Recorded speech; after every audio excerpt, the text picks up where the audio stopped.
Bonjour à tous pour ce nouveau face-à-face en direct sur la page Instagram Paddle Magazine et puis également en direct avec Facebook Paddle Magazine. Nous allons avoir dans quelques instants une grande personne, Benjamin Tison, le gaucher que tout le monde connaît, le numéro 2 français, 148e joueur mondial. Dans quelques instants, on va se connecter à lui et on lui posera toutes les questions, c'est promis. À tout de suite.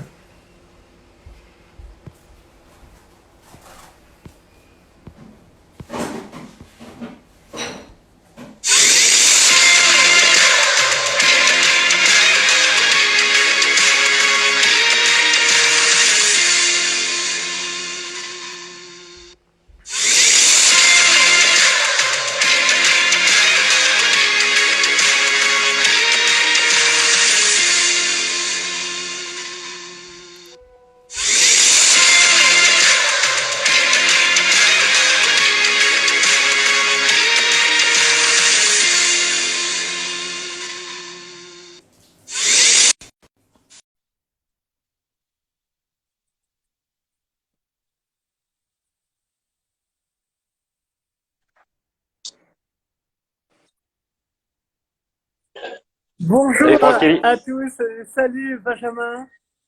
bonjour à tous, Salut Benjamin, j'espère que tu vas bien. Tout va bien chez toi? Ça va? en pleine forme, tout va bien.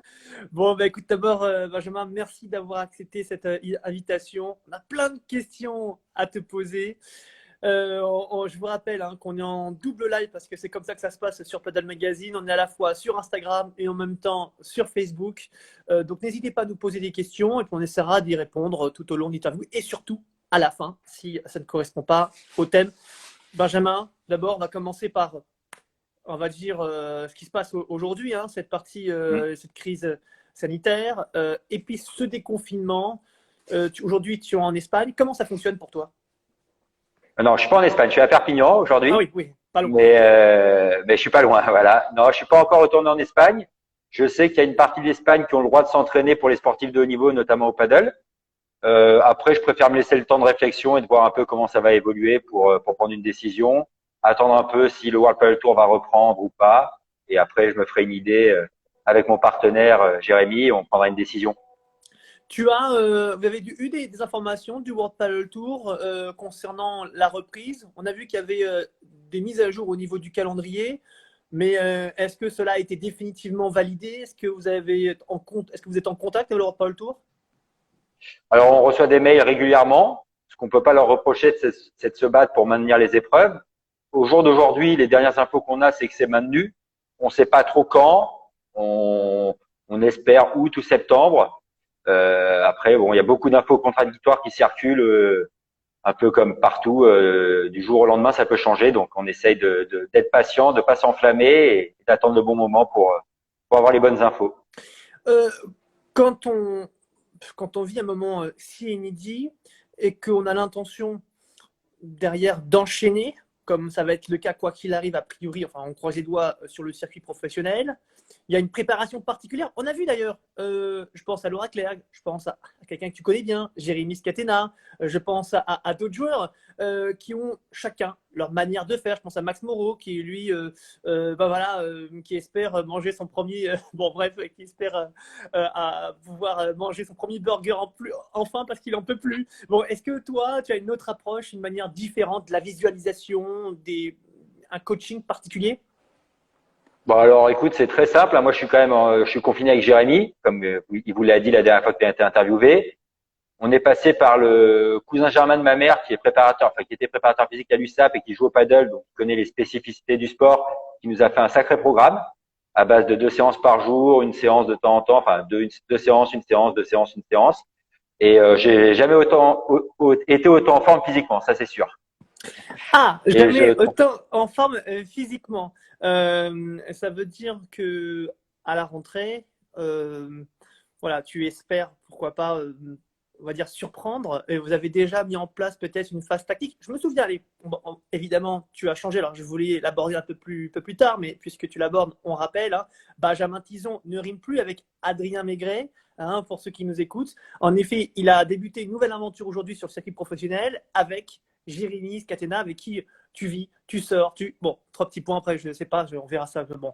Mais en tout cas, ce qui est certain, c'est qu'aujourd'hui, c'est une nouvelle aventure. Vos débuts ont été comment, au niveau sensation, comment ça a été? Est-ce que vous avez permis, est-ce que ce confinement vous a permis peut-être de travailler la partie tactique? Écoute, ouais, on a fait le choix de jouer ensemble et on a fait toute la pré-saison ensemble. On en a bien bavé physiquement. C'était assez dur. C'était nouveau pour moi parce que c'est ma première année en Espagne où je fais la pré-saison. On a fait plutôt une bonne pré-saison en termes de sensations. On a très peu perdu de set d'entraînement. Nos coachs étaient plutôt contents de nous. On a fait un premier tournoi où on a eu un premier tour très difficile où pour le coup de G n'était pas encore dedans. Il y a eu un premier set difficile avant de se mettre dedans et on a failli faire une énorme perte dès le premier tournoi puisqu'on perd 6-7, 7-5, 7-5 contre Solves et Redondo qui sont 70 et 72 World Padel Tour. C'est pas passé loin. C'était plutôt encourageant. Derrière, on a eu un deuxième tournoi en Italie où moi j'ai eu la grippe ou le corona, on sait plus maintenant ce que j'ai eu à ce moment-là où j'étais pas très bien, mais on a réussi quand même à faire. On a gagné notre premier tour et perdu au deuxième. Et puis il y a eu la petite désillusion à Marbella où on a fait un mauvais premier match contre Bast et son partenaire de Païs qui joue très bien. Bastien aussi, on fait un super tournoi. Donc du regret par rapport à ce premier tournoi. Après c'est le début. C'était plutôt encourageant au niveau des entraînements. Donc notre plus grosse envie, c'est de pouvoir reprendre et montrer notre valeur. Oui, après le confinement, ça nous a permis d'échanger tactiquement, même si on avait déjà fait, on était sur la bonne voie à la fin. Il nous tarde de pouvoir reprendre les chemins des terrains et de pouvoir imiter nos amis suédois, nos amis espagnols et même allemands. Je crois que ça rejoue un peu Oui, pour oui, aller. on reviendra. Il y aura peut-être, allez, si vous allez rester avec nous jusqu'au bout, et je vous promets, il y aura le coup de gueule de Benjamin Tison. Et je peux vous dire, ça va faire trembler vos portables. C'est promis. Il vous le promet. Hein, c'est un petit coup de teasing. Il va falloir assurer Benjamin. On va poursuivre sur la partie professionnelle, sur le circuit professionnel. Je me souviens, et c'était Robin Aziza et Jérémy Scatena, m'avaient fait un retour assez similaire, à savoir quand on se lance sur le circuit professionnel, au départ, on croit qu'on va apprendre beaucoup de choses, mais le niveau en réalité derrière, on a du mal à tout mettre en place, c'est compliqué, on passe par une période de doute. D'ailleurs, pour Jérémy Scatena, on se souvient que lorsqu'il s'était lancé sur le circuit professionnel, il lui avait fallu de nombreux mois pour s'acclimater et trouver sa forme optimale tout au long de la saison. Est-ce que toi, tu as senti qu'il fallait peut-être une phase de transition avant d'avoir le niveau? Après, moi, quand je suis parti au World Padel Tour, quand on a commencé à faire quelques tournois avec Adrien à l'époque, on a tout de suite bien commencé puisqu'on fait deuxième tour au Pré-Prévia de Miras et on perd 7-6 le dernier contre Barahona et Fuster qui sont aujourd'hui 30 et 40 mondiales. On avait fait un super premier tournoi. Et l'année dernière, sans faire les 6 premiers mois parce que je travaillais encore, c'était un peu compliqué de jouer au World Padel Tour. En faisant les 6 derniers mois avec Adrien, on a quand même fini 135 chacun au World Padel Tour. Et moi, je suis déjà 121 là, alors que j'avais pas fait les 6 premiers mois juste en faisant Marbella et pourtant on a fait premier tour.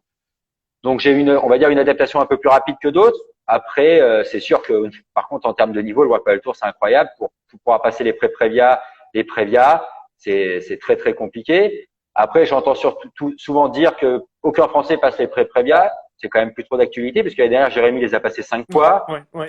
Adrien et moi, on les a passés une fois. Joe Escat avait fait péter aussi un challenger. Enfin, c'est plus trop d'actualité qu'aucun Français passe les pré-prévia. C'est un peu le discours d'il y a 2-3 ans où c'était le cas. Aujourd'hui, c'est quand même les choses ont moins le cas. Vraiment évolué. Les choses ont évolué à ce niveau-là. Aujourd'hui, on peut dire que les Français, en tout cas, arrivent à accéder au premier tour des pré-prévia, pardon. Après, c'est une autre affaire. Mais si tu veux, je parlais plutôt des sensations lorsqu'on travaille, lorsqu'on bosse sur place. Parce que lorsque tu étais avec Adrien Maigret sur le circuit du World Padel Tour, d'abord, tu n'y étais pas H24. Tu travaillais à l'époque, je crois que c'était du côté de Mantes. Si je ne m'abuse, au Tennis Club de Mantes. Mais justement, maintenant que tu es sur place, maintenant que tu travailles sur place et que tu es coaché sur place, il y a beaucoup de choses qu'il faut emmagasiner. Parfois même, il y a les phases tactiques, peut-être un petit peu techniquement aussi. Et il faut une phase d'adaptation et on peut se dérégler. Et est-ce que toi, tu as la sensation que tu peux te dérégler à force de trop recevoir ou alors, non, c'est… Tu vois ? Alors, je comprends exactement ce que tu dis. Ça m'a fait ça plutôt sur les 10 premiers jours où je suis arrivé l'été dernier, où on était en pleine phase de tournoi en France avec Adrien, où j'apprenais des nouvelles choses et que j'avais pas le temps d'en parler avec Adrien. J'ai eu un tournoi notamment très dur à Aix, où Adri fait un super match et moi, j'étais pas très bien contre Robin Escat. Mais sinon, dans l'ensemble, j'ai la chance, en tout cas, d'être tombé sur une structure d'entraînement qui est quand même, qui a basé vraiment le travail sur mes points forts et sur ma philosophie de jeu à moi aussi, et qui m'ont pas tout modifié, tout changé, qui m'ont pas donné plein d'informations à la fois où j'aurais pu vraiment perdre pied et plus savoir quoi faire. Donc au final, non, je suis plutôt très heureux d'être en Espagne et d'apprendre des nouvelles choses. Est-ce que c'est le fait que je sois aussi enseignant avant de mon côté qui me permet aussi de prendre que ce que j'ai besoin ou pas? Je sais pas, je peux pas te répondre, mais par contre, je me régale et je regrette pas du tout mon choix. On va continuer sur la partie World Padel Tour. On va parler aussi de la partie ambition. Ça va être ta première année sur le World Padel Tour. On sait que ton acolyte veut aller le plus loin possible, veut même atteindre le top 80, c'est le palier. Est-ce que pour cette première année, tu penses qu'aujourd'hui, vous avez les épaules pour aller gratter et puis, au vu de cette expérience que tu as sur le World Padel Tour, d'accéder à ce top 80? Quelle est la différence? Top 80. Qu'est-ce qu'il faut glaner, qu'est-ce qu'il faut réussir pour accéder à ce top 80? Après, déjà, il faut savoir que le système des pré-prévia, prévia et tableau final en Espagne est très fermé. C'est-à-dire que quand tu pars des pré-prévia, ceux qui partent directement au prévia ou même au deuxième tour des pré-prévia ont quoi qu'il arrive plus de points même s'ils font premier tour. Donc, c'est compliqué de gagner des points. J'ai envie de dire que la plus grosse différence, c'est les points parce qu'une fois que tu arrives à être au niveau, c'est plus dur d'en sortir. Nous, il faut vraiment qu'on arrive à battre à chaque fois 3-4 équipes de notre niveau, voire plus fort pour atteindre ce niveau-là. Mais après, il y a plus de régularité, plus d'expérience de défense, de match, tout simplement. Ils jouent depuis 10-15 ans tous là-bas. Moi, ça va faire 4 ans maintenant. Et puis, surtout, ça fait que 6 mois où je peux jouer tous les jours et apprendre. Donc, la différence, je pense qu'elle est là, même si on rattrape un petit peu grâce à notre antécédent de tennis, la plupart des Français. C'est sûr qu'il y a plein de choses à apprendre. Il y a un système qui est très dur à faire évoluer et qui protège vraiment les joueurs qui sont déjà en place. Après, on essaye. L'objectif top 80 pour moi est réalisable, même si c'est le double de points que ce que Scat a aujourd'hui, ce qui est déjà énorme. Après, il va falloir voir si on reprend cette année. Ça risque d'être un peu compliqué, car comme je le disais tout à l'heure, j'ai pas joué les 6 premiers mois de l'année dernière. Et avec le coronavirus, les 6 premiers mois de cette année ont été bloqués en termes de classement. Donc, les joueurs ne perdront pas leurs points. Mais comme moi, j'en ai pas, c'est un peu dur. Ça veut dire que même si je fais une super fin de saison, j'ai tous mes points à défendre de la fin de saison dernière. Donc, si déjà je suis 100, 110, ça voudra dire que j'ai fait une super fin de saison. Donc, voilà, c'est un peu dommage. Mais bon, c'est comme ça. Est-ce que tu vois une différence entre la manière de jouer et les joueurs contre qui tu jouais et ta manière de jouer quand tu étais avec Adrien Maigret et Jérémy Scatena? Est-ce que tu as dû changer, évoluer? Est-ce qu'il y a une nouvelle combinaison? Est-ce que tu sens peut-être que tu as plus de possibilités avec Jérémy Scatena? Est-ce que aujourd'hui, tu es en capacité de pouvoir comparer? C'est toujours dur de comparer, surtout que Jérémy et Adrien, c'est 2 profils complètement différents. Adri, c'est le talent à l'état pur, une main de folie, des coups magistraux. Et Scat, ça va être un peu plus le travailleur qui a exploité beaucoup de son potentiel, qui est le meilleur smatcher de loin français et qui est, je pense, top 20, top 30 pour le Padel Tour au match. C'est 2 profils complètement différents. Bizarrement, Jérémy m'a pas trop demandé de changer mon style de jeu. Il m'a plutôt demandé ce que je savais faire avec 2-3 petites modifications tactiques de zone, mais vraiment pas grand-chose. Et non, après on a mis des choses en place qui j'espère vont marcher. Après non, en termes de différence, c'est vraiment, je te dis, Adri a une volée de rêve et un talent de rêve, alors que Scat c'est plus du travail, une défense où il défend beaucoup long de ligne en lob, ce qui me permet de beaucoup jouer derrière, puisque les joueurs sont quand même obligés de se matcher un peu croisés. Et Scat au match, c'est incroyable, il se match très très très bien, donc c'est un gros plus. Alors, allez, je vais essayer de gratter un petit peu par rapport à ces différences entre Adrien et Jérémy. Tu parlais de ce match. Qu'est-ce qu'il y a tu estimes, toi, que effectivement Jérémy Scatena un smash peut-être plus décisif qu'Adrien, mais Adrien peut-être a une main plus efficace que celle de Jérémy? Ah oui, j'essaie de te taquiner un petit peu. C'est dur de répondre avec ces questions, mais non, mais c'est pas que Jay se match mieux ou pas qu'Adrien, c'est qu'en termes de par 3 et comme au World Padel Tour, vous le savez, en pré-prévia et prévia, on n'a pas le droit de sortir. En termes de par 3, Jay, ce qu'il fait, c'est extraordinaire. Il est capable de la sortir de partout du terrain. Donc, c'est sûr que c'est un plus. Adri a peut-être plus de variations avec notamment la grille, de très belles vibras, quoique j'ai fait super bien aussi.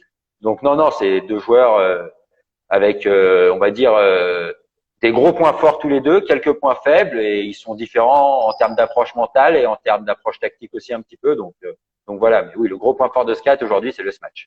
Alors bon, on va répondre à toutes vos questions. Pour rester sur le sujet, puis on passera à une autre. Quel est le plus fort? Déjà un petit peu répondu, même si c'est compliqué pour toi. Quel est le plus fort pour toi en tant que joueur entre Adrien et celui qui te correspond le mieux? Bon, c'est ce que nous demande Benjamin. Celui qui te correspond le mieux, le jeu? Est-ce que ce serait plutôt le jeu d'Adrien ou celui de Jérémy Scatena? Juste peut-être pour compléter, je me souviens de l'interview qu'on avait faite avec Jean-Michel Pécry. Et elle nous avait dit, Benjamin, eh bien, il est passé de deux profils sur le plan mental et tu es passé vraiment sur deux personnalités totalement différentes. D'ailleurs, ça rejoint ce que tu as dit. Ça veut dire quoi? Ça veut dire que comment tu le sentais avec Adrien et qu'est-ce qui a changé avec Jérémy?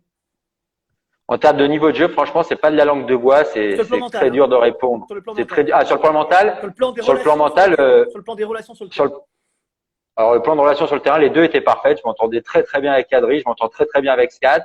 J'ai rien à dire de ce côté-là. Je me suis jamais, j'ai jamais été mécontent de ce point de vue-là. Après, comme moi je travaille avec Jean-Michel Pécry qui est préparateur mental et que Jérémy aussi, on travaille plus de choses mentalement avec Jay que quand j'étais avec Adrien. Après, c'est complètement différent. Avec Adrien, on avait besoin de presque pas se parler tout en étant super performant. Donc, c'est deux profils complètement différents. Mais vraiment, pour le coup, c'est vraiment, on va dire que Scat, il a plus travaillé, il a un projet depuis plus longtemps pour en arriver là, et il a peut-être plus d'expérience pour être régulier sur du long terme. Après, Adri, mentalement, quand je l'ai vu faire des sacrés matchs, notamment au Paraguay, au championnat du monde, ou quand on bat José Luis Salines et j'ai oublié son nom, qui était 40, j'ai oublié son prénom. Oui, ça va nous revenir. Mendes. Rafa Mendes. Et on perd le premier 6-1 où Adri est un peu absent mentalement et derrière il fait un match d'anthologie. Donc non, ils ont chacun leur force. Je dirais peut-être un peu plus de régularité mentale chez Scat et Adri un peu plus de potentiel. Voilà, si je devais répondre. Voilà. On va continuer sur la partie mentale parce que c'est vrai que c'est une question qui est revenue souvent. On se souvient de Benjamin et Adrien lorsqu'ils sont sur le terrain. Ils sont à la fois concentrés et en même temps, parfois, pas ils ronchonnent, mais c'est vrai qu'on les sent très impliqués, très concentrés, moins extravertis, on va dire, qu'une personnalité comme Jérémy, qui parfois, ça peut partir dans tous les sens. Est-ce que peut-être le fait, quand je dis ronchonne, c'est pas péjoratif, hein, c'est-à-dire je parlais plutôt de manière introvertie, c'est-à-dire on va essayer d'ailleurs on se tape pas tant que ça sur la main, on se regarde, on se parle un petit peu, mais on va dire par rapport à par exemple Blanc et Bergeron, qui sont très extravertis, qui vont parfois parler, hurler très fort, etc. On va dire que c'était moins le cas pour vous, ce qui était un style différent. Avec Jérémy, c'est également un style différent. Du coup, toi, justement, c'est plutôt cette partie-là qui peut être. On aimerait savoir ce que tu vas être, comment tu vas être, parce que justement là, ça va être différent. Non, je vais pas changer. Je vais peut-être de temps en temps, quand Scat est un petit peu moins bien, essayer de l'enflammer parce qu'il aime ça. Mais moi, je joue pas un jeu de rôle quand je joue, c'est mon caractère. Je suis comme ça. Je peux m'encourager comme en demi-finale des France où je l'ai beaucoup fait, mais je suis pas quelqu'un de très expressif sur le terrain en termes d'encouragement. J'en ai pas besoin. Après, pourquoi pas, c'est comme tout, hein, avec l'âge, on apprend. Donc, ça se trouve, je serai de plus en plus démonstratif. Si Scat en a besoin, je serai prêt à le faire. Mais en tout cas, de moi-même, c'est pas quelque chose que je vais modifier tout de suite parce que j'en éprouve pas le besoin et que Jean-Mi est plutôt d'accord avec moi sur le profil à adopter et que voilà. Vous bossez régulièrement ensemble avec Jean-Michel Pécry. Il est investi dans vos ambitions. Vous échangez régulièrement? Bien sûr, il est très investi dans notre mission. Jean-Mi, j'ai commencé à travailler avec lui il y a maintenant presque un an, je pense, un 9-10 mois. C'est génial. Il est parfait. J'avais aussi, pour moi, du côté enseignement, toujours eu envie d'aller voir un peu ce côté préparation mentale. Là, je m'en sers comme joueur en plus. Je profite de chaque instant. J'essaye de me dire, depuis que je suis parti en Espagne, que toutes les choses sont bonnes à apprendre Et du coup, j'essaye de boire les paroles de tout le monde et de me faire un peu un mix pour avoir la meilleure des formules. Mais Jean-Mi, c'est génial. C'est quelqu'un que j'apprécie beaucoup, il le sait. Et notre travail sert énormément. J'ai vraiment progressé depuis. Allez, pour clore hein, sur la partie Wapple Tour, je vois que vous êtes un certain nombre à nous poser des questions sur le nouveau partenaire d'Adrien, c'est Robin Aziza, en tout du moins cette année. Donc Robin Aziza qui jouait avec, avec Jérémy Scatena donc jusqu'à l'année dernière. Et puis vous nous posez une autre question, à savoir Manu Garcia qui nous parle de drague, on passe. Et puis, oui, Boris San Miguel qui nous demande, plutôt c'est Benjamin qui nous demande par rapport au fait que Robin Aziza ne fasse plus partie de l'équipe de France, mais qu'il ne puisse plus jouer pour l'équipe de France, puisqu'il est aujourd'hui le sélectionneur de l'équipe dames. C'est vrai que c'est une question qui revient régulièrement. On a vu les joueurs dire bon, peut-être qu'il est parti un peu trop tôt quand même et il va peut-être manquer à l'équipe. Toi, t'en penses quoi?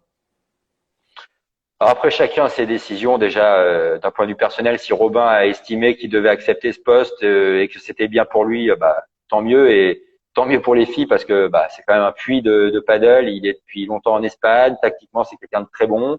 Donc, bravo pour ça. Après, oui, si moi, on me demande de parler en tant que joueur, si j'aurais préféré qu'il reste en équipe de France, j'aurais dit oui parce que pour moi, à droite, il est largement dans les 3 meilleurs joueurs français, donc forcément j'ai envie de l'avoir avec moi et voilà. Mais bon, ça c'est pas moi malheureusement, c'est pas moi qui contrôle ce genre de choses et voilà, je peux rien y faire. Donc voilà, bonne chance à lui et puis j'espère que ça se passera bien pour lui et j'espère que il nous manquera pas trop sur le terrain et que un petit mec à droite va arriver et le remplacer de la meilleure des manières. Alors justement, tu parles de petits mecs.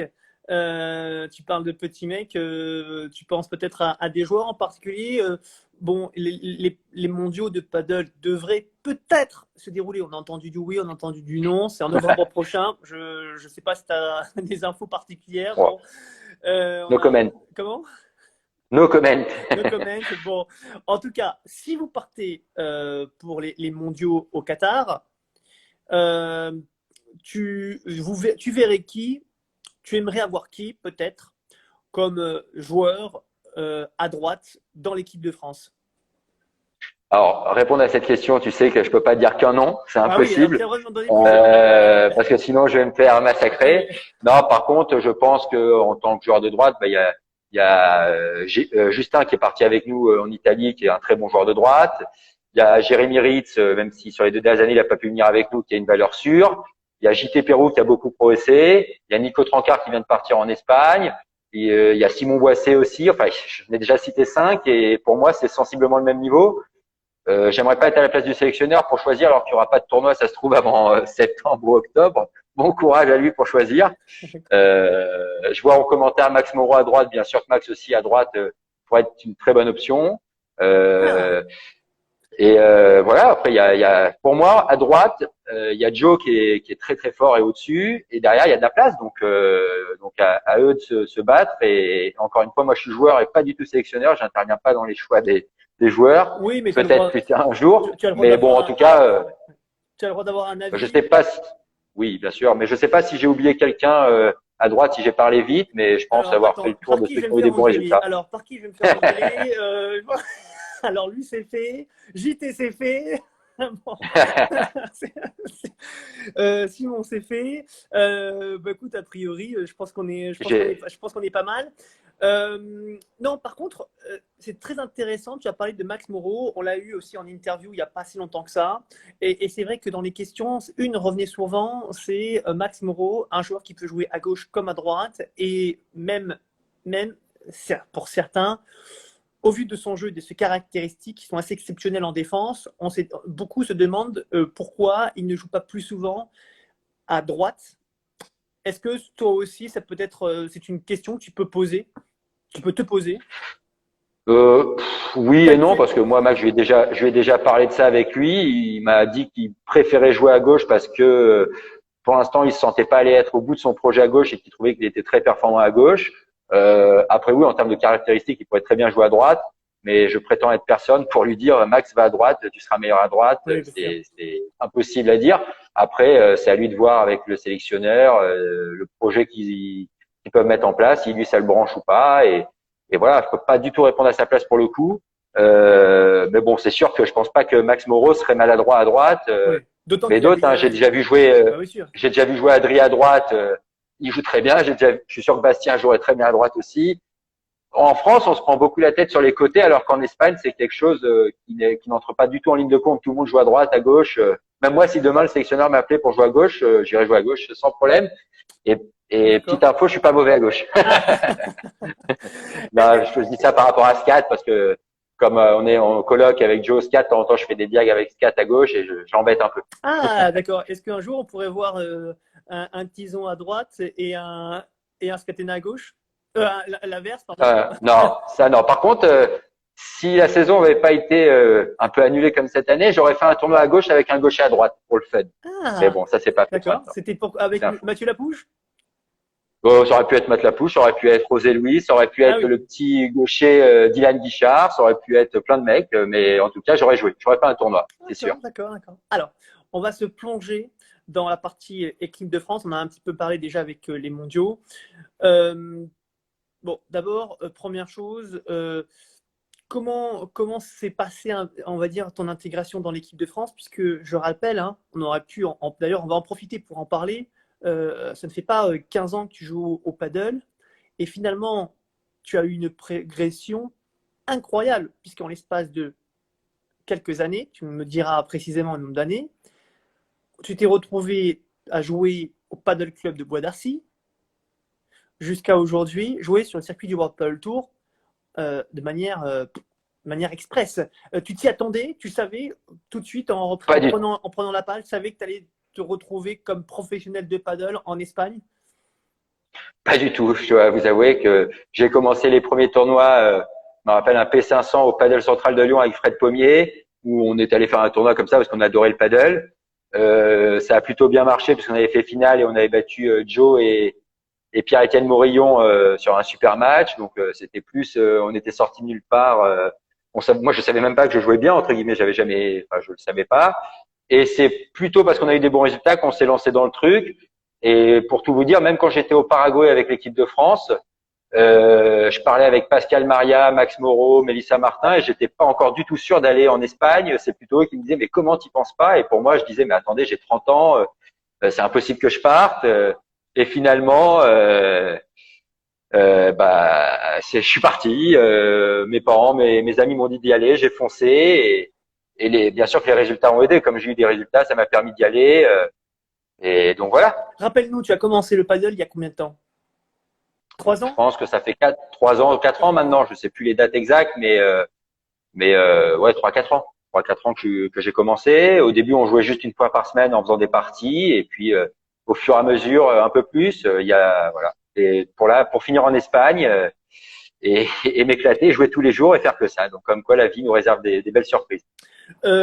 Allez, on te voit là, à l'image. Donc, on te voit à l'image avec Adrien Maigret, forcément, des grands moments. On se souvient également des championnats de France. Vous êtes tout le temps, enfin, vous êtes arrivé jusque-là vice-champion de France, qui est énorme. Et en même temps, il y a une petite bouboule, je le sais, hein, au travers de la gorge, parce que bah, forcément, tu es un compétiteur. Est-ce que jusqu'à aujourd'hui, peut-être si tout s'est bien passé, ce qui aujourd'hui s'est peut-être moins bien passé, entre guillemets, parce que ça reste quand même exceptionnel, ce sont ces championnats de France, justement, où tu n'as jamais pu aller au bout? J'ai jamais pu aller au bout, mais bon, c'est que la faute de Joe et Bast, parce que c'est une sacrée paire et que bah, ils nous ont battus 2 fois sur 2 participations avec Adrien. Une fois, on a balle de 7 à Toulouse au second set. Une fois à Casao, on fait 7-6 au premier. Sur les 2 matchs, ils méritent largement leur victoire. On fait pas nos meilleurs matchs sur ces 2 matchs, mais du fait aussi qu'eux jouent très bien et répondent présents sur ces rendez-vous. Forcément, c'est un regret, mais c'est pas non plus. On va dire que j'ai fait 3 participations au championnat de France, dont une avec Fred et 2 avec Adri, et que je compte en faire encore quelques-unes et aller leur piquer ce titre de champion. Et En voilà, tout cas, moi j'ai que à dire. c'est l'objectif avec Ouais. Jérémy, j'imagine, l'objectif est Ah, bien clair. sûr. Alors justement, pourquoi je t'en parle? Parce que il y a quelques jours, 2 semaines, on était en direct avec Jérémy Scatena et tu le sais, malheureusement cette année, bah, toutes les compétitions, normalement, enfin en tout cas c'est ce qu'a dit la FFT, les compétitions telles que les FFT Paddle Tour et les championnats de France seront malheureusement annulées. La raison, elle est simple, à cause de la crise sanitaire. Mais en même temps, lors de ce second semestre, on croise les doigts, les choses devraient évoluer. D'ailleurs, ça évolue déjà maintenant. Il y a le déconfinement. On espère qu'il y aura des tournois de paddle. Bref, la vie normale, quoi. Ouais. Et des voix, dont Jérémy fait partie, il l'a d'ailleurs dit clairement il y a quelques jours, nous dit malheureusement, si la FFT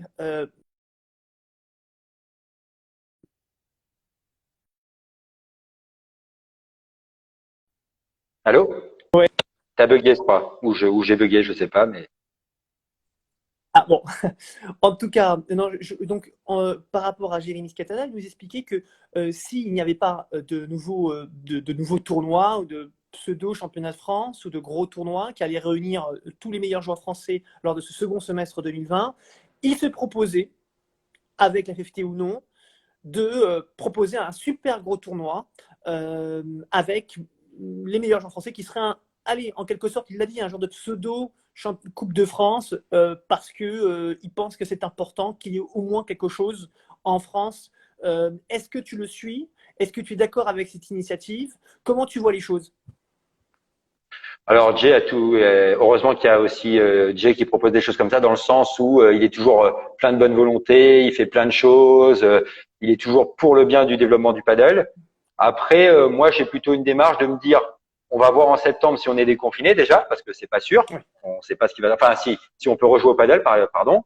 Comment ça va se passer? J'espère au fond de moi que si tout va bien en septembre, la FFT peut-être nous proposera d'eux-mêmes une sorte de championnat de France ou des P2000 ou je ne sais quoi qui pourront faire office. Mais pour moi, c'est un peu wait and see. Il faut voir quoi, parce que je sais pas du tout de quoi peut être fait demain.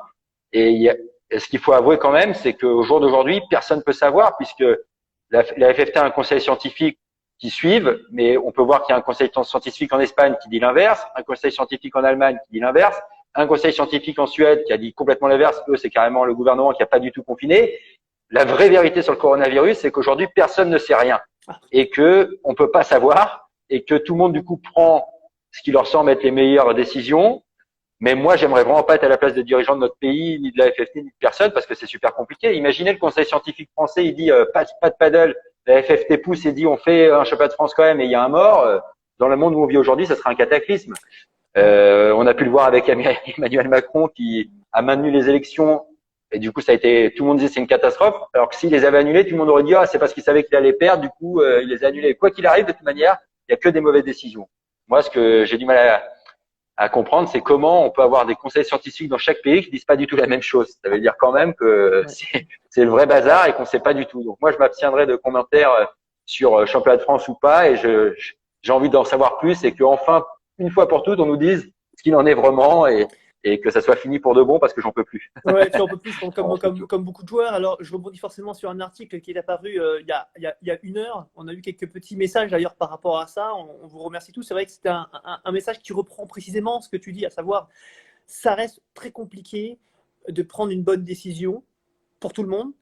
Quand finalement un jour on dit A, l'autre jour on dit Z, on nous dit qu'il faut rester prudent et en même temps on voit que les parcs sont blindés, que les métros, tu m'as envoyé une image d'ailleurs que je peux vous montrer, mais qui est assez frustrante parce qu'on nous dit on ne peut pas jouer au paddle et en même temps les gens sont entassés comme dans des cages dans les métros, dans les transports en commun. Donc c'est vrai que comment on fait quoi?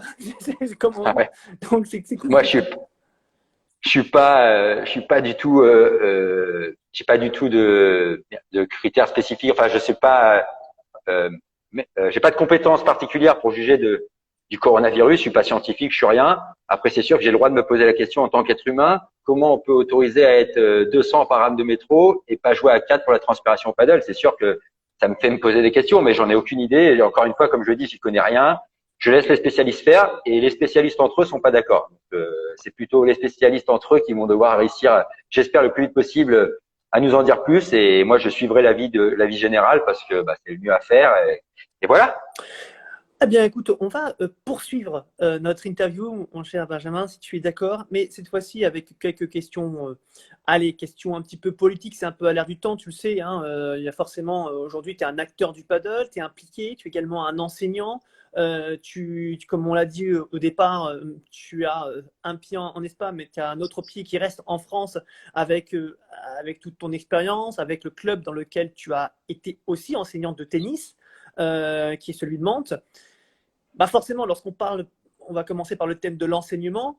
L'enseignement aujourd'hui est au cœur d'un débat sur le fait qu'il faille absolument, pour la France, avoir un diplôme spécifique pour compte. Comment tu vois les choses? Je sais que tu fais partie d'un groupe aujourd'hui, d'ailleurs, on va en parler d'ailleurs prochainement avec la FFT. Tu fais partie d'un groupe de travail. Où on en est? Que fais-tu? Et qu'est-ce que tu ambitionnes justement pour l'enseignement du paddle en France? En tout cas, qu'est-ce que tu aimerais avoir? Alors déjà, pour le diplôme de paddle, ça sera pas un diplôme d'État tout de suite, puisque si je dis pas de bêtises, au niveau ministériel, pour qu'il y ait un diplôme d'État différent tennis paddle, il faudrait pas que ça soit dans les mêmes fédérations, il faudrait carrément changer les textes de loi, donc c'est pratiquement impossible. Par contre, voilà, je sais qu'il y a un titre professionnel qui est en voie d'être créé. Je fais partie d'un groupe de travail avec 5 autres personnes.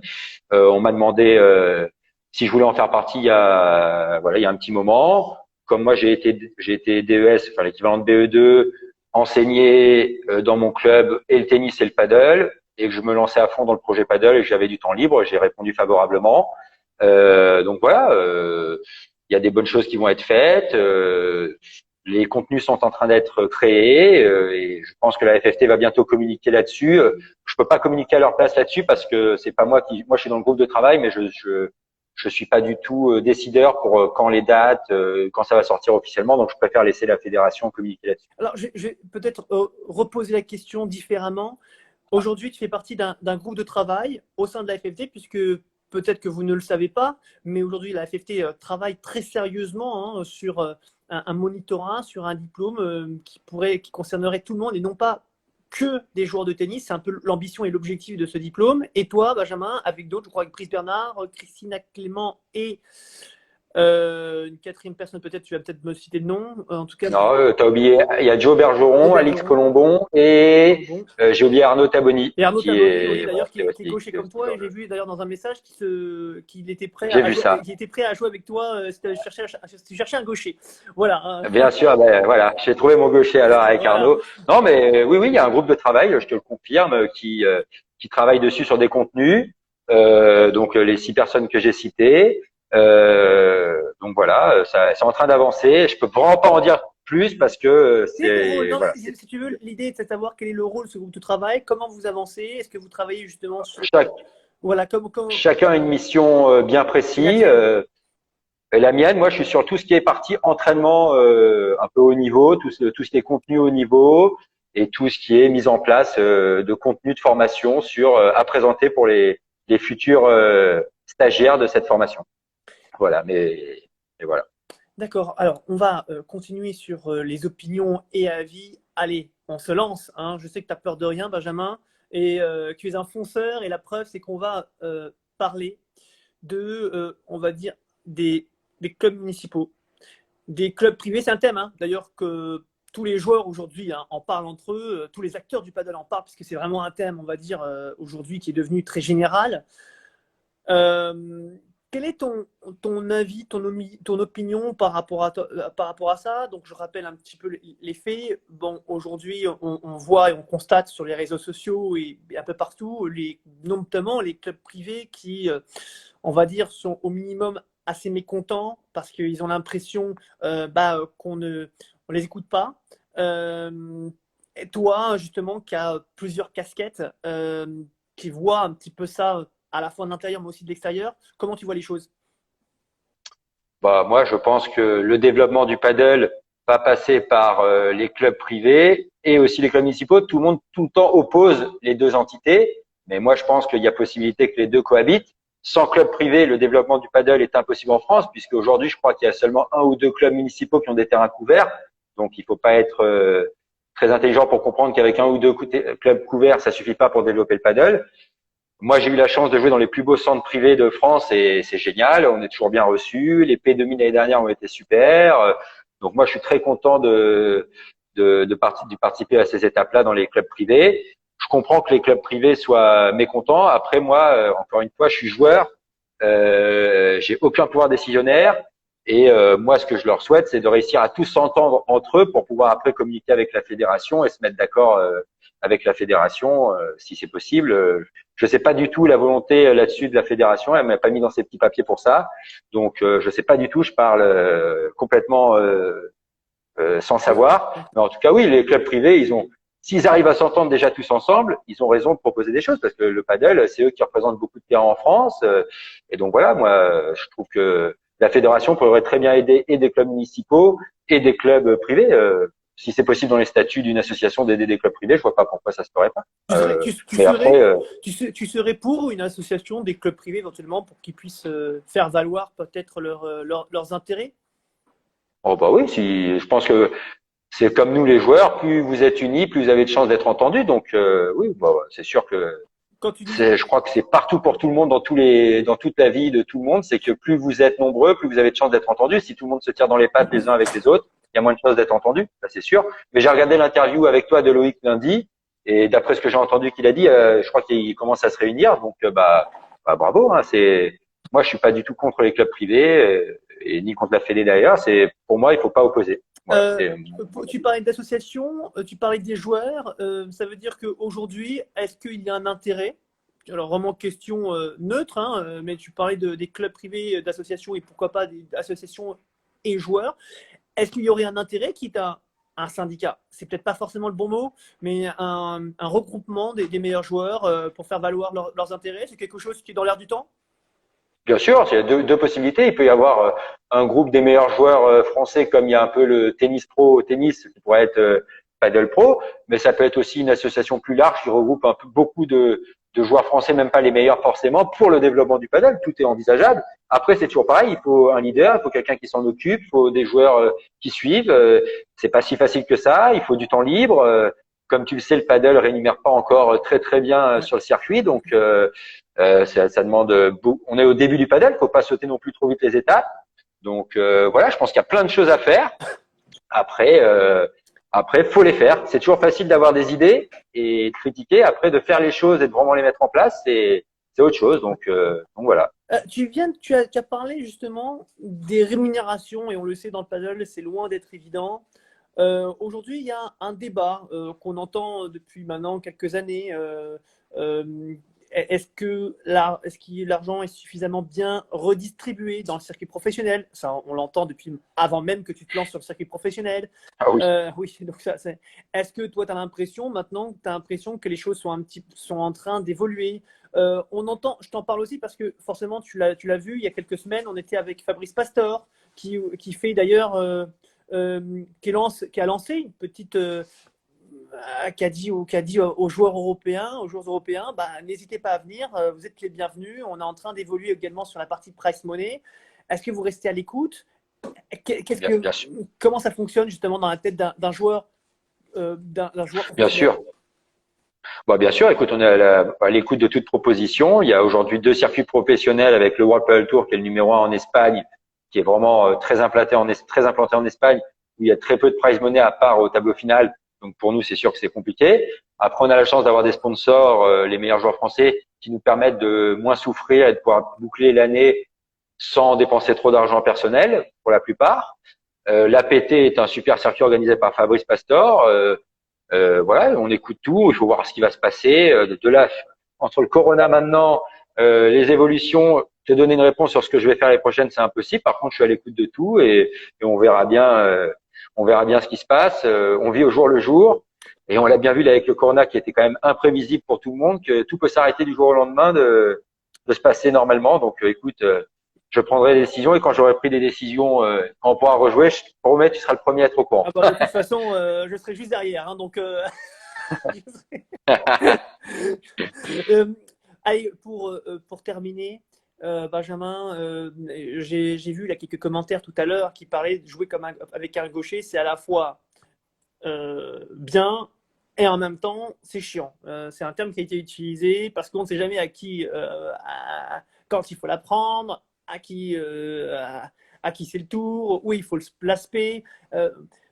La question est la suivante. Toi, tu dois à chaque fois t'adapter par rapport à un droitier. Tu dois parler. Par exemple, je pense à Jérémy Scatena qui a toujours joué, je crois. Ah non, sauf avec Marc Bernils. Donc, il a quand même cette petite expérience. Mais c'est pas. Tu as l'impression d'être un atout quand tu es gaucher. Tu penses que c'est un atout ou ça peut être aussi compliqué pour ton partenaire de s'associer à toi? Comment? Non, moi je pense que c'est un vrai atout pour une paire parce que on a les volées de coup droit au centre, on a les smash pour finir au centre. Après, les adversaires vont vous fixer avec beaucoup sur la volée de revers et avec des lobes parallèles. Moi, je me suis jamais gêné avec Adrien, je me gêne pas avec Scat non plus, donc j'ai peut-être de la chance, je sais pas, mais en tout cas non, je me gêne pas trop. La seule chose peut-être, c'est que par exemple, voilà, comme tu le disais, comme je suis gaucher et que je prends beaucoup de balles, comme Adrien à l'époque et maintenant Jérémy, il passe moins derrière moi et moi je passe moins derrière lui. Par exemple, quand j'ai joué avec Dimitri à Casa Padel, Dimitri Huet, je prenais un peu plus de place en haut. On a toujours tendance à mieux jouer quand on touche plein de balles et prendre beaucoup de place. Et par exemple, Adrien qui va jouer avec Robin cette année, je suis persuadé que ça va être une très bonne paire parce qu'Adrien va prendre beaucoup plus de place, va pouvoir aller prendre de la place en haut. Donc ça peut être le seul avantage que je vois, c'est pour le joueur de gauche ou moi à la limite si je joue avec un autre gaucher à gauche, de pouvoir prendre plus de place et d'être plus dans le rythme. Mais sinon, c'est pour moi il y a un vrai avantage d'avoir un gaucher dans une équipe. La preuve, c'est que beaucoup de joueurs aiment jouer avec des gauchers et que pour Alpha Tour, je sais que alors que c'est très dur de trouver des partenaires, j'ai eu 2-3 propositions de joueurs pas mauvais parce que je me doute que c'est et parce que je suis pas mauvais sûrement, mais surtout parce que je suis gaucher. Alors justement, c'était l'une de mes dernières questions. Aujourd'hui, les gauchers, c'est une denrée rare. Un peu moins peut-être sur le circuit messieurs que chez les dames, mais enfin chez les messieurs, il y en a quand même pas beaucoup non plus. On a entendu des joueurs dire le paddle c'est un sport certes collectif, mais c'est aussi très individuel. Si on a une bonne proposition, on lâche son partenaire et c'est ça qui est un peu dur parfois mentalement. Toi, tu es un gaucher, tu joues bien. Est-ce que demain, si tu as une proposition, je ne sais pas, d'un top joueur, comment ça pourrait se passer? Puisque tu sembles avoir eu justement des touches avec certains. Écoute, tu sais, j'ai toujours été très ouvert là-dessus. Avec Adrien, il savait que du jour au lendemain, s'il avait une meilleure proposition, que ça soit en France ou à l'étranger, il pouvait y aller. Moi, j'estime être libre pareil. Il faut que ça m'apporte une valeur ajoutée. Après, tu sais, pour tout te dire, Jérémy, 10 jours avant qu'on commence le World Padel Tour, parce que je l'avais absolument pas imposé à Jérémy de jouer le World Padel Tour avec moi, je lui avais donné les championnats de France avec Jérémy, mais je n'ai pas du tout imposé de jouer le World Padel Tour avec moi. Il a eu une proposition d'un mec qui est 80 et il a dit non. Donc beaucoup disent que Jérémy va tout le temps au plus offrant, etc. Là, la preuve que ça n'a pas été le cas parce qu'il est resté avec moi qui suis 121, alors que je connais le joueur en question et il joue très très bien. Il a cru en notre projet. Moi, c'est pareil. Si demain j'ai un joueur qui est 50 qui vient me voir, je réfléchirai et Jérémy comprendra très bien. Après, aujourd'hui, j'ai aucune raison de changer. Je me sens super bien en début de projet. Et pour ceux qui n'ont pas suivi mon parcours, j'ai commencé avec Fred, je suis resté 1 an et demi, 2 ans. Je suis resté avec Adrien 2 ans. Je commence avec Jérémy. J'ai pas pour habitude de changer de partenaire tous les 15 jours. Je pense que tout le monde a dit au début que j'avais un jeu qui s'adaptait pas trop, je pouvais jouer qu'avec Adrien. Je pense que c'est la plus grosse bêtise qui a été dite dans le paddle parce qu'au contraire, je trouve que j'ai un jeu qui s'adapte avec plein de monde parce que comme je joue plutôt très vite, la personne à côté de moi n'a pas de balle qui est très dure à défendre. Enfin, tout le monde peut s'adapter. C'est pas au contraire, je trouve. Mais bon, ça, c'est les idées un peu préreçues du paddle. Comme quand j'ai commencé, on me disait tout le temps que je jouais trop vite, que quand je gagnais, c'était pas du paddle. Mais bon, je comprends, j'ai jamais compris cette phrase-là. Je me disais, mais attends, je viens de gagner 6-1 et je joue pas au paddle. Pourtant, je suis bien en train de jouer au paddle, non? Enfin bon, c'est la phrase qui m'a toujours fait rire, qui veut absolument rien dire. C'est comme si demain, au foot, une équipe qui joue à 11 derrière gagne le match et l'équipe dit, elle joue pas au foot. Bah si, elle a gagné en jouant un style de jeu. Marc, c'était peut-être le cas au tout début, lorsque tu t'es lancé dans le paddle. Maintenant, aujourd'hui, il y a beaucoup de gens qui sont revenus un petit peu sur ces propos-là. C'est vrai qu'il y a une transition extrêmement rapide où on a vu le jeu, d'ailleurs, même les joueurs pros du top 20 le disent. Aujourd'hui, tout va bien, bien plus vite. Et l'époque où on disait il faut laisser passer, etc., cette époque est révolue. C'est-à-dire que si… Bien sûr. Après, je parlais vraiment à mes débuts au paddle où je l'ai entendu un nombre de fois incalculable, alors que pour moi, c'était pas justifié, même si j'y connaissais rien. Je me disais la logique, si je gagne, je continue, si je perds, je change. Après, en Espagne, bien sûr que ça a évolué, mais je dis pas qu'il faut jouer vite. Chacun son style de jeu. Il y a des joueurs comme Mati Diaz qui vont jouer très doucement, qui vont travailler le joueur. qui vont être, plutôt portable, qui vont être, pardon, Non, vas-y, qui vont, vas-y. ouais, donc il y a des styles de joueurs qui vont être très défensifs, il y a des styles de joueurs qui vont être très agressifs, il y a tout. Hein. Pablo Lima joue pas comme Matigaz, moi je joue pas comme d'autres joueurs, donc chacun son style et c'est la beauté du sport, avec des styles différents, avec des poids différents, avec un physique différent pour arriver au top niveau. Donc voilà, tant mieux pour le sport. Et oui, en effet, le paddle a évolué en Espagne et partout dans le monde où il y a des joueurs qui viennent du tennis qui savent très bien bloquer et donc ça a fait évoluer les choses. Alors, on va vous vous êtes rendu compte, hein, on va passer sur la question des internautes. D'ailleurs, c'est ce que je fais depuis une ou deux questions. Il y en avait deux qu'on avait vues, que j'ai pu lire tout à l'heure. D'abord, juste avant de continuer sur les questions, on a vu Dimitri Huet, je pensais à jour de droit tout à l'heure, tu l'as oublié de le nommer parce que sinon il va pas être content du tout pour l'équipe de France. Je crois que tu as des mauvaises infos. Je crois que tu as des mauvaises infos parce qu'il va jouer avec Pierre-Étienne Morillon et il va jouer à gauche, je crois. Ah oui, mais bon, il peut jouer partout. Renseigne-toi. Non, j'ai oublié Yann Oradou aussi à droite. Il vient de passer à droite, lui. Il est passé. Mais il n'a pas de chance. Il est passé à droite et au bout du deuxième tournoi, la saison a été annulée. Donc, je pensais aussi à Julien Maigret. Alors, Jules, c'est un talent pur. Après, je l'ai pas vu sur un terrain depuis longtemps. Bien sûr que s'il avait un projet, il serait dans les candidats. Mais Julien, ça fait très longtemps que je l'ai pas vu jouer. Je sais pas s'il joue encore à Paris. C'est plus Adri qui pourrait y répondre ou Julien directement. Mais bien sûr que Julien, c'est comme Adri, c'est des talents purs. Je te disais ça juste pour éviter les petits problèmes après. Donc, voilà. Non, t'as vu, je suis classe, je suis sympa. Bon, c'est clair. Voilà. Juste pour revenir, j'ai vu qu'il y avait un message tout à l'heure qui concernait Adrien Maigret et Benjamin Tison. Est-ce qu'ils pourraient rejouer ensemble? Alors, j'ai pas vu la fin de la question, mais je crois que c'était peut-être pour les championnats de France, puisque effectivement, Robin n'étant plus ne pouvant pas être le partenaire d'Adrien lors. En équipe de France, tu parles. En équipe de France, hein. Oui, pardon, pas championnat de France, ni en équipe de France, ça va être compliqué, puisque tu le sais, on en a parlé tout à l'heure. Robin Zizin étant le sélectionneur de l'équipe dames dorénavant, il ne peut pas être à la fois joueur et à la fois coach, comme ça avait été le cas d'ailleurs. Je crois que c'était pour les championnats d'Europe, c'était aux Pays-Bas. Je crois qu'à l'époque, tu ne jouais pas. C'était en 2016, il me semble. Bien sûr, pour répondre à la question, bien sûr. Avec Adrien, on s'est quitté en super bons termes.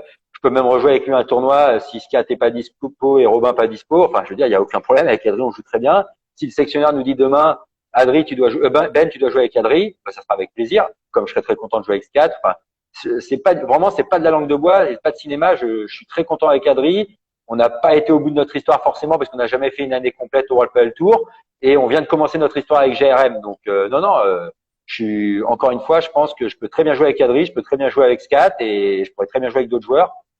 J'ai pas de problème là-dessus, donc je pourrais largement rejouer avec Adrien en équipe de France sans aucun souci. Mais vous en avez parlé peut-être avec Alexis Saad, qui est donc le capitaine de l'équipe messieurs, le fait que tu joues aujourd'hui avec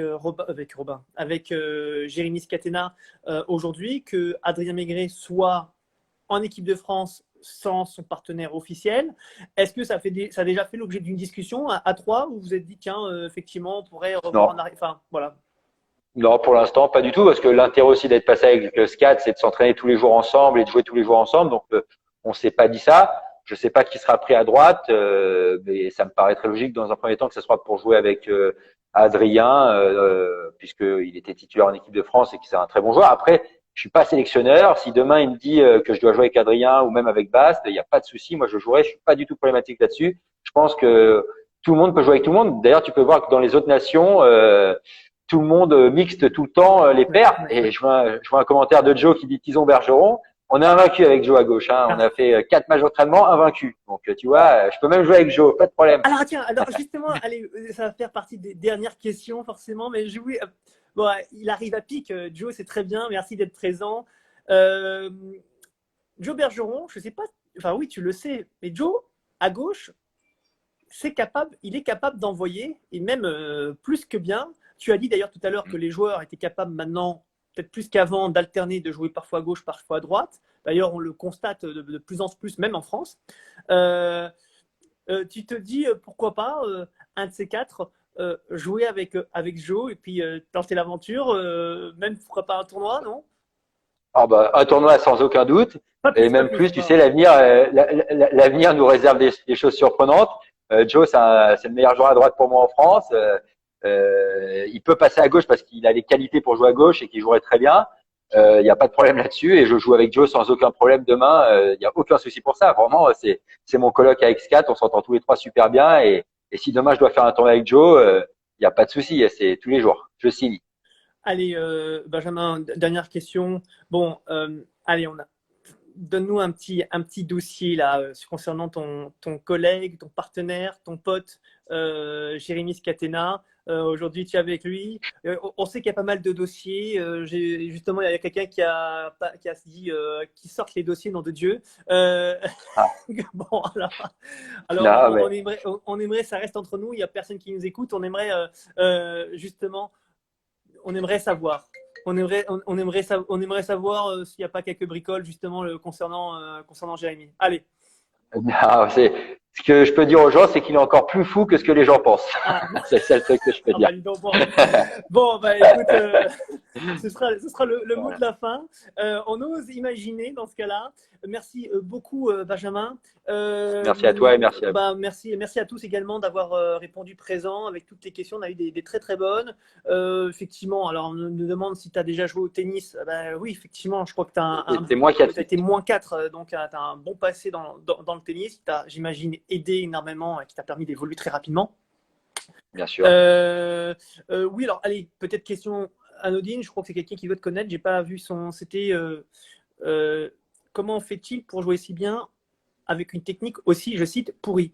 Bon, Alors, ça, je sais que ça te revient souvent aux oreilles cette affaire-là. bah, c'est que ça me revient souvent aux oreilles, c'est que c'est complètement vrai. Ma technique est esthétiquement dégueulasse. J'ai pas de problème à le dire. Je crois que c'était encore pire au tennis.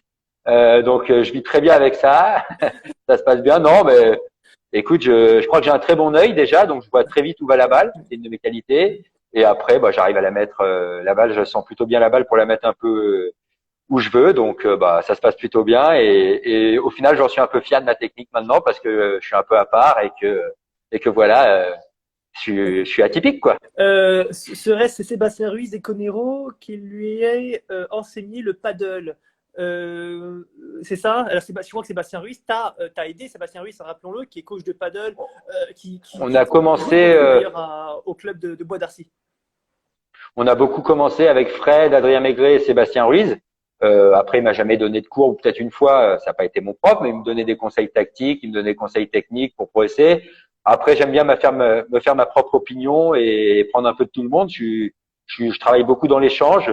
Voilà, comme enseignant, j'étais comme ça. Comme joueur, je suis également comme ça. Je détiens pas la vérité. Je n'ai pas la science infuse et je m'enrichis de tout ce qu'on peut m'apprendre et tout ce qu'on peut m'apporter, je le prends. Donc oui, Seb a fait partie de ces gens-là, comme d'autres, comme Fabrice Ortiz en France, comme Pablo et Ouais. Nico Gavino maintenant en Espagne, comme Xavi. Donc voilà, comme tous les Xavi d'ailleurs, mon coach qui me demande quand c'est que je viens en Espagne. Donc voilà, non, non, je suis entouré d'une très belle équipe et j'espère pouvoir démentir le fait qu'au clan français peut rentrer dans le top 80. J'espère être le premier à y arriver et on verra si c'est moi ou pas. Bon, quelqu'un annonce que tu as un service pétanque. Bon, alors je pense que je réutiliserai ce terme dans une prochaine chronique. Merci à Mimifaz. Bah, écoute, merci beaucoup Benjamin pour cette interview. Merci pour l'invitation. Merci d'avoir accepté l'invitation. Merci. Et puis, je vous rappelle que la semaine prochaine, forcément, il y aura d'autres interviews. On reviendra d'ailleurs sur les invités du face-à-face.